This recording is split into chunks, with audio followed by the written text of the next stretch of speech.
Yo le team, c'est comment? J'espère que vous allez bien. Bienvenue dans cette nouvelle vidéo. Alors le sujet que nous allons aborder aujourd'hui, c'est un sujet très intéressant. Mais d'abord, si tu es nouveau sur ta chaîne, bienvenue, d'accord? Bienvenue sur ta chaîne où nous apprenons aux hommes à devenir de vrais hommes avec un grand H.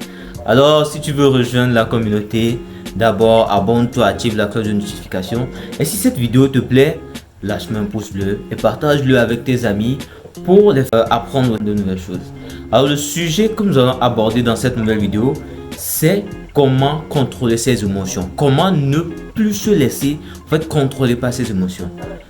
Parce que nous vivons dans une société où la plupart des gens aujourd'hui se laissent très vite contrôler par leurs émotions. À la moindre, vous pouvez remarquer que des gens, ils s'énervent très vite. Tu peux très vite énerver une personne. Moins de choses, ils agissent très vite à fleur d'âge. Par exemple, dans des situations où normalement la personne est censée agir calmement, il s'énerve très vite, se laisse très vite contrôlé par ses émotions, qu'il fait un truc bizarre là-bas. Au lieu d'agir calmement pour que ça se règle, il agit à fleur de peau et cela garde encore plus le problème. Alors c'est très important d'apprendre vraiment à contrôler ses émotions parce que c'est très important. Nous vivons dans un monde où 99% des gens sont contrôlés par leurs émotions. Ils n'ont aucun pouvoir sur leurs émotions en fait. Ils sont toujours là. Des gens, tu leur demandes, ils disent non, moi je suis comme ça, je m'énerve très vite. Non, en fait c'est juste que tu n'as pas un contrôle sur tes émotions. Tes émotions te soumettent au fait. Donc dans cette vidéo, nous allons voir comment en fait avoir un contrôle sur ses émotions, ne plus agir en fait sur la fleur d'âge, la fleur de peau, d'accord? Avoir sous contrôle de soi. Ou peut-être vous avez déjà rencontré ce type de personne où il est dans une situation, les gens l'insultent et tout, mais il est calme, très calme, à telle manière que vous pensez même qu'il n'écoute pas ce qui est en train de se passer. Il écoute très bien, d'accord? Mais le fait qu'il contrôle ses émotions, parce qu'il y a cette personne, le fait de se contrôler est la clé de la situation dans laquelle il se trouve. Tu ne peux tuer quelqu'un juste comme ça, d'accord? Donc c'est très important de pouvoir contrôler ses émotions, d'accord? C'est très important. Alors nous allons voir deux méthodes qui vous permettront de pouvoir avoir ce contrôle sur vos émotions pour ne plus être contrôlé par ces émotions. La première méthode, c'est une technique secrète, d'accord? Une technique secrète appelée box breathing. Box breathing. En fait, c'est une technique utilisée par, vous connaissez les Navy Seals. Les Navy Seals, il y a certains d'entre vous qui doivent connaître les Navy Seals. Les Navy Seals, en fait, c'est une sorte d'équipe spéciale, armée. Ils sont dans l'armée américaine. En fait, c'est des équipes spéciales de l'armée américaine qui restent, en fait, auprès du président. Ce sont ces types de personnes qu'on envoie dans les missions de sauvetage, et des amorçages de bombes, sauvetage, rançon, des trucs du genre comme ça. Comme vous le voyez dans les films et tout. Ce sont ces types de personnes là. Et le fait c'est que ces types de personnes, ce sont des soldats d'élite. Et si ils n'arrivent pas à contrôler les émotions, d'abord de 1, ils risquent de jouer dans leur mission et de 2, de mettre en danger la vie des gens qui doivent aller sauver et le reste du groupe en général. Donc c'est une technique très secrète que si vous l'utilisez, croyez-moi que ça va. Je l'ai déjà conseillé à plein de personnes, ils l'ont essayé, ça marche, d'accord? C'est une technique très simple. Vous allez imaginer une sorte de carré dans votre tête, d'accord? Et lorsque vous allez vous retrouver dans une situation, vous allez utiliser le carré de deux façons. La première façon, c'est quoi? Le moment où vous ressentez ce type de peur, de l'anxiété, déjà vous devez comprendre une chose, que ce type de peur, ressentir de la peur, de l'anxiété, c'est normal. C'est votre cerveau qui déclenche plus précisément la partie appelée le cerveau reptilien. C'est là-bas que tout ça se fait. En fait, ça se fait deux hormones, l'endorphine et il y a un deuxième là. Le nom m'échappe un peu. C'est deux hormones que ça sécrète lorsque vous êtes dans une situation, d'accord? Et c'est le cerveau reptilien qui se charge de ok, là je me mets en mode combat, là je fuis. Et cette technique vous permettra en fait d'avoir un contrôle sur cette partie de votre cerveau là pour ne plus avoir agi bizarrement, d'accord? La technique c'est très simple. Vous allez imaginer un carré dans votre tête et lorsque vous allez vous retrouver dans ce type de situation, le premier réflexe que vous devez avoir, c'est directement vous vider l'air que vous avez dans les poumons. Directement vous videz l'air, ça vous expirez, vous videz l'air de votre poumon. Vous attendez 4 secondes, d'accord? Vous videz l'air, maintenant vous attendez 4 secondes. 1, 2, 3, 4. Vous inspirez 4 secondes, vous retenez la respiration. Vous expirez 4 secondes, vous retenez la respiration. Vous expirez 4 secondes, vous retenez la respiration, ainsi de suite. Vous faites comme ça pendant 1 minute. Et vous allez voir, automatiquement, vous allez reprendre en fait le contrôle sur la situation, revenir en fait dans un état d'esprit normal pour pouvoir avoir le contrôle sur la situation. C'est très important. Le truc c'est que vous pouvez en fait modifier la technique de différentes façons différentes.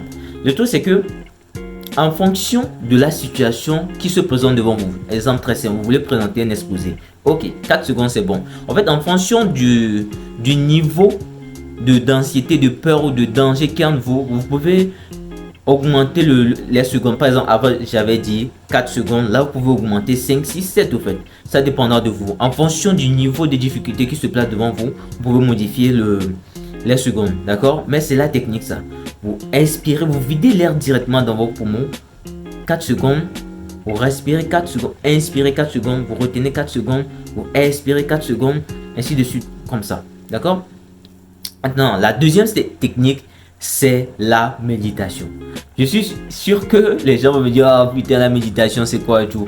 Les gars, la méditation, c'est très important. Vous savez, la méditation, c'est un peu comme se muscler mentalement.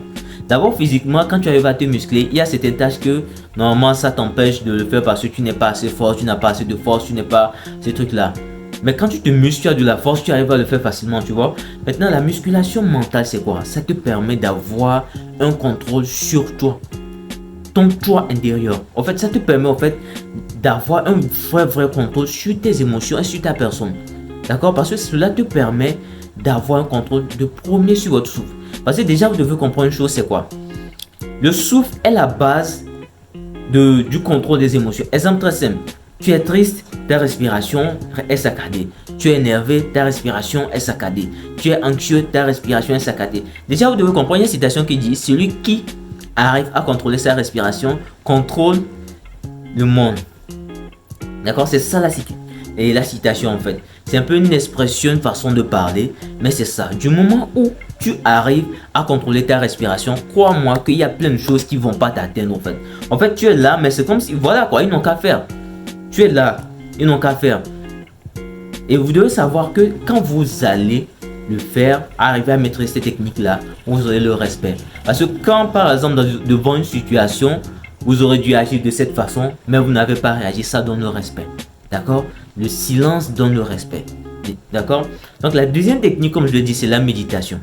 Et la méditation, ce n'est pas s'asseoir, jambes croisées, faire non. La méditation, vous vous asseyez juste dans un lieu calme. Très calme, vous vous asseyez et vous fermez les yeux, vous ralentissez votre respiration. D'accord? Vous pouvez même décompter 100 secondes, vous inspirez. Calmement, d'accord? Si c'est la première fois, n'essayez pas de faire 20 minutes, non, parce que calmement, vous pouvez faire juste 2 minutes. Ok, 2 minutes c'est bon, vous avez réussi à tenir. Ok, maintenant vous devez savoir une chose, c'est quoi? Dès les premières minutes, vous n'allez pas réussir en même temps, parce que dès qu'on commence quelque chose de nouveau, par exemple apprendre à lire, apprendre de nouvelles compétences, tu ne sais pas en même temps, tu vois, cela vient progressivement. Vous allez par exemple, d'accord? Je vais vous donner un conseil. Quand vous commencez, vous fixez un point précis dans votre tête où vous vous concentrez là-dessus. Et en premier plan, vous devez savoir que votre cerveau n'est pas habitué à ça. Il n'est pas habitué à faire ce type de choses. Donc, il va vagabonder, aller sur des trucs bizarres et tout. Vous restez toujours calme. D'accord? Vous restez toujours, vous acceptez qu'il aille là-bas. Et vous le ramenez sur le point là. À chaque fois qu'il va, en fait, aller là-bas, vous allez prendre conscience de cela et vous allez le ramener. Et c'est ça qu'on appelle faire une pompe mentale. D'accord? Donc le truc c'est très simple. Je sais que peut-être certains d'entre vous ont déjà essayé la méditation. Et si vous l'avez déjà essayé, faites-le moi savoir en commentaire. D'accord? C'est très important. Lorsque vous allez commencer la méditation et que votre pensée va se diriger sur autre chose que le point que vous êtes fixé de base. Le premier point, c'est que vous allez prendre conscience de cela. Maintenant, quand vous prenez conscience que, ok, je me suis dit, normalement, je vais me concentrer sur ce point-là, mais c'est dégagé sur le point. Ok, je le ramène sur ce point-là. Là, on appelle ça faire une pompe mentale. D'accord? Donc, c'est très important. Donc, les gars, c'était tout pour cette vidéo. J'espère qu'elle vous a plu. Et si c'est le cas, lâchez-moi des pouces bleus, abonnez-vous, activez la cloche de notification pour ne pas rater mes prochaines vidéos. Sur ce, c'était Tendo. Allez, peace out.